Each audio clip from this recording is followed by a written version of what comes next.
Okay, I'm here with State Senator John Velis. Thank you for coming by, sir. Of course, Appreciate absolutely. Thanks for asking me to come by. Okay, so I'm going to ask you the question that I've asked Senator Gomez and State Rep Gonzalez and State Rep Ramos.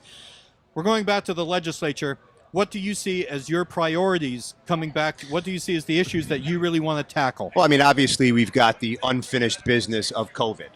The impact it's had on people, small businesses, mental health, substance use disorder, recovery. There are so many issues, and then we've got this looming threat on the horizon. Well, not looming threat, this Delta variant. So I think a big part of when we go back is going to be the continuation of this battle against COVID.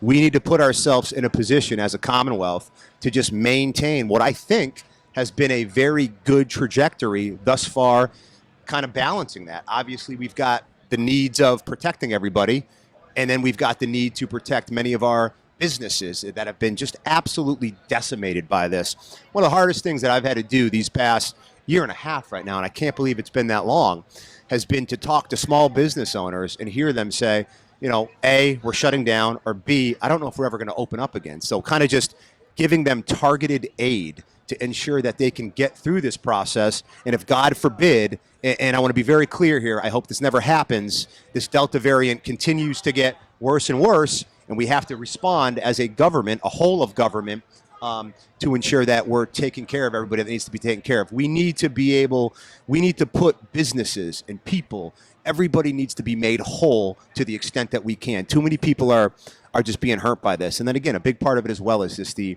mental health and the substance use portion of it. The main thing that COVID has shown us, I think, it's been a pandemic, more so than anything, a pandemic of isolation, lack of services, lack of connections. So when you're dealing with those two populations, mental health, substance use disorder, connection is 95% of it. Seeing people, looking them in the eye, talking to them. And there's a lot of people still dying out there from substance use disorder, and mental health has been shunned not only over the pandemic, but years prior as well. One thing that I know the legislature is going to be dealing with is how this federal money should be spent. Yeah. And I've been reading State House news reports about there's hopefully some common ground between the general court and the governor, but I think there's also some divergence of opinion about how it should be spent. Now you just spoke about dealing with the isolation, dealing with the mental health issues. Are there other things that you really believe this money should be used for? Yeah, I think housing is a big part of that. And to your point right there, I think we're engaging in a healthy, robust back and forth with Governor Baker on how these funds should be used. And quite frankly, I kind of see both sides, right? There is a certain urgency where some of those funds should be spent immediately. And I think we've allocated some of those funds to enable the governor and the administration to do that. But I do see some wisdom in kind of sitting back and saying, okay, we've got this looming Delta variant. We don't know what this is going to do. We want to hold on to some of this money so we can be targeted and we can be measured and we can be deliberate in how we respond to it. So I actually see both sides. There's an urgency, but also some of that money we need to, again, be deliberate, be measured, and respond to where that need is. Okay, I would be remiss if I didn't ask you about current events this week that have been tragic on so many different levels. You served in Afghanistan twice. Twice. So two tours of duty in Afghanistan.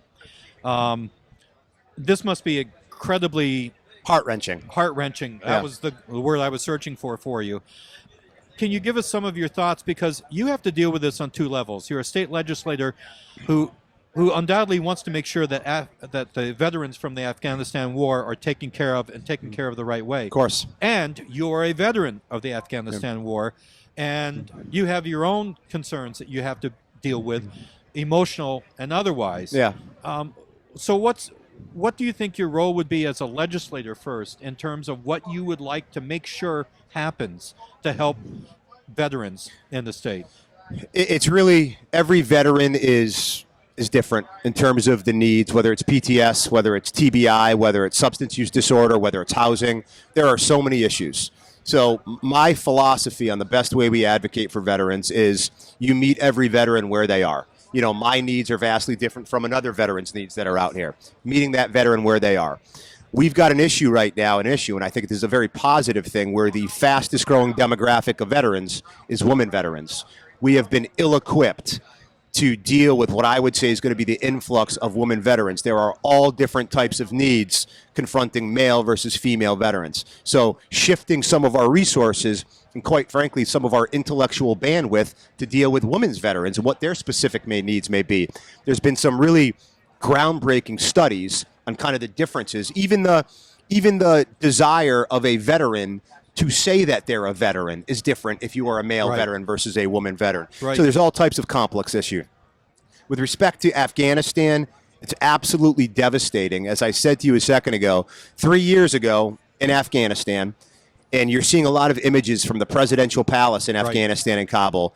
That table, I'm convinced it was the exact same table that I sat at with folks from fellow soldiers, the State Department, USAID, speaking to Afghan government officials trying to come at ways to achieve peace in Afghanistan.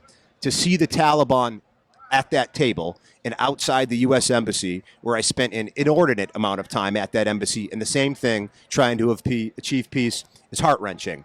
The other side of this is the linguists, the cultural advisors, and everybody that helped us out. I was on the phone yesterday with a linguist who I worked with in 2012 and 13, who was crying on the phone with me saying, I've been left here. I didn't have an answer for him. That is the wrong answer. It is heart-wrenching. I spoke to a linguist yesterday who on April 6, 2013, I worked with, my first deployment to Afghanistan. This linguist was on a foot patrol right outside of our base where he was blown up by a car bomb and then a roadside bomb that they attached to the wall of our base. 6 people got killed, 3 U.S. service members, the first foreign service officer and Smedinghoff in the history of the Afghanistan war, as well as an Afghan doctor and interpreter, and 20 people were seriously injured. He survived that.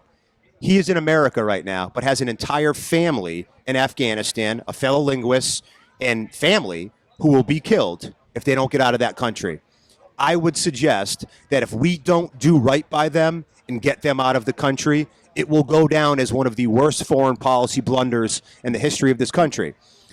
Morally, we should do that, but we live in a very dangerous world right now. We've kind of emerged from the global war on terrorism to now this preparing for a potential battle with what we call a near-peer adversary, China, Russia, North Korea, Iran. If you don't think the world is looking at us right now and how we treat the people that, to their detriment, raised their hand and said, we're going to help U.S. service members, we are out of our minds. This is about trust as a nation. History and humanity will judge us in what we do with these linguists and the people that helped us out. And I hope we're on the right side of history. I hope so too, sir.